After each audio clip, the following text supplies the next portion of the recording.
Hello! Welcome to Movie Marathon Review. I'm Chelsea, And I'm David.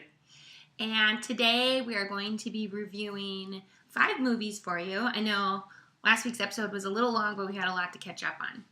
So, to get right to it, the first movie we are reviewing is Jack Reacher. A Tom Cruise project. I gave this movie a rating of 4 stars. I'll probably give it a 5. It's like an action thriller based on a bunch of novels by Cliff Lee. I think the guy's name is the author. I thought the movie, it had a combination of serious crime action thriller and also comedy. And there's some cool scenes, but I think it overall didn't do a very good job of mixing it in. I thought it was okay. There's some, And I think the comedy that they tried to bring into it maybe would have worked better with a different actor, but with Tom Cruise saying the lines, it was just kind of fell flat. In the book, Tom Reacher, I saw a little paragraph, and he's supposed to be a 6'5", sort of overbearing, almost ape-like man, and it's kind of funny that Tom Cruise is playing Jack Reacher in the films because he's maybe one of the smaller actors. I know, we were thinking that he's probably standing on a box when he was standing next to the leading lady because right away I was she's a British actress. And right away I was like 5'9". I was like, there's no way Tom Cruise is 2 inches taller than this actress. And I looked it up, and he's about 3 inches shorter. Sometimes Tom Cruise is an actor, but it's not. His actor persona is they've made him into so larger than life that when I see him in a movie, I have a hard time seeing his character, especially since they're all pretty this much the same. So for me, it takes me out of the movie. I'm like, oh, there's Tom Cruise. There's Tom Cruise driving a car. There's Tom Cruise giving that line. So it kind of works. And the movie was almost 2 hours long, I think. It was kind of long. And I feel like they could have done a better job of editing it, maybe. The character himself, like, there's a lot of people talking about Jack Reacher and, like, what kind of character he is. But when you actually meet Tom Cruise, you don't really believe that he's, this vagabond that kind of, like, travels around. I felt that they kind of alluded to the fact that maybe he had a photographic memory, but the only way they prove that is one time in the movie, they're like, oh, he remembered a serial number. Randomly brought it up. Anyway, next movie. So I gave it a 4. I'll give it a 5. There's some entertaining scenes, but it wasn't good. It wasn't that good of a movie. Yeah. All right. Silver Linings Playbook. I really liked it, and this one I can understand why they're making a lot of fuss about it during the Oscar time. It was starring Jennifer Lawrence and Bradley Cooper. Robert De Niro is in it, and the mom from the movie Animals, that she was nominated for an award last year too. She's Australian mom, Jackie Weaver. I think that's her name. Okay. Anyway, so really great cast, and the story itself was just a good story. Yeah, I thought it was a good story, well executed. Yeah, it was like uplifting. There's lots of romance, tons of romantic comedies, and this one, it did deserve, I think, the accolades. It was a romantic comedy that just went very unique relationship and very different. It was characters. Good. It was funny too, which I didn't realize it was supposed to be funny. So yeah, it was pretty funny. I rated that one a 9. I'll give it 9 stars. Probably give it 8. Okay, moving on. Arbitrage, which this was actually a film that came out last year, starring Richard Gere, Susan Sarandon, and Tim Roth. And this one I think I read about it. It was supposed to be, just sort of an intriguing, and I like Richard Gere. He's always his kind of interesting roles. I had no idea what this movie was going to be about, and I think I was not looking forward to seeing it because I think the last Richard Gere movie I watched with Chelsea was with Diane Lane. I forgot the name of the movie. Yeah, it was which I did not really enjoy. Okay, it was one of the ones that's based off the Nicholas Sparks. So that kind of left the back. I really like that one. But anyway, yeah. What was that movie? I don't remember thinking about it. Okay. Watch Remember? No, I don't know. No.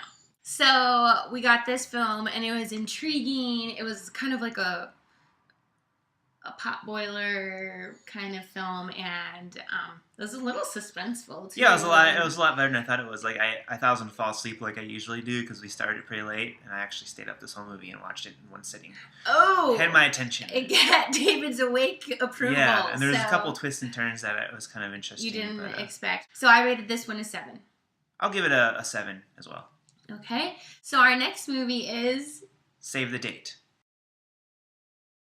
Okay, Save the Date was starring Lizzie Kaplan, whom we rated on our last movie. She was in Bachelorette, which we only gave a 4, but luckily she kind of redeemed herself in this movie because I rated this movie a 6. This movie, yeah, I liked this movie more than I liked Bachelorette. Yeah. I kind of hated Bachelorette, but this movie I would give a 6 as well. I think it was, I didn't know anything about this movie. Chelsea picked it from the library. And it was kind of, I think all 20-something or 30-something-year-olds can relate to this film. It's Definitely. About, growing pains with couples and everything like that. Yeah. And so it was starring Lizzie Kaplan, Alison Brie from Mad Men, if you're a Mad Men fan, Jeffrey Arend, I think is how you say his name. He's always plays the nerdy guys in movies, so it's kind of refreshing to see him in a different kind of role where he wasn't like this. As a normal guy? A normal guy, not just like this disgusting Well, I think most guys are pretty nerdy. Yeah, he definitely had a more serious role. But yeah, so it was different to see him in this kind of role. And Martin Starr, who is from Freaks and Geeks. Who we hadn't seen since Freaks and Geeks when he was the... He grew up. Yeah, he was a tall, gangly one with glasses and Freaks and Geeks, and now he's like... He's kind of unrecognizable. Yeah, he's kind of tall, kind of handsome. Ruggedy. Yeah. Yeah. Anyway. It's cool seeing him. You did a good job, too. Yeah, and this movie had a lot of comical parts just because I think they're very relatable. Well, it was a romantic comedy. Yeah, but sometimes those can be hokey and not funny. Yeah. And this one was actually funny. I'll give it a 6. 6. All right. And last but certainly not least... Django. After the flowers come the rain. Unchained. Oh, it's before the flowers come. I think I would rate this a 9. I like the movie quite a bit. I'm a pretty big Tarantino fan. I didn't really like Inglourious Basterds, but I like Django a lot. I'm a pretty big Tarantino fan. I liked Inglourious Basterds, but I really, really like Django. Yeah. If you haven't seen it, I'm sure most people have probably seen it by now, but it's a... Oh, well, this is our second viewing of it. We saw it in the theaters, and then we liked it so much, we'll saw it again. It's something unexpected coming from Tarantino. A lot of, ultra violence and...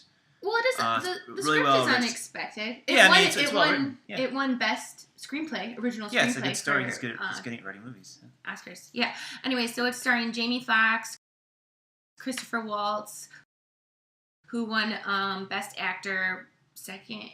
Oh, no, he didn't win. Wait. Oh, yes, he did, because he was supporting actor. Yeah, he won Best Actor in a supporting role. Leonardo DiCaprio, who's really great, everything that he's in. Kerry Washington and Samuel Jackson. So, really great, stellar cast, great story, good music. It's a good movie, yeah. I got the soundtrack. I'm addicted to the Django soundtrack. I'll listen to it twice a day. Yeah. All the songs get stuck in my head. So yeah, if you haven't seen this one, go see this one. Or rent it. You can't go in the movie theater anymore. But I gave this a 9. Yeah, I'll give it a 9 too. Yeah. So that's all the movies we have to critique for today. Thanks for watching, and we'll see you next week. So long. So long.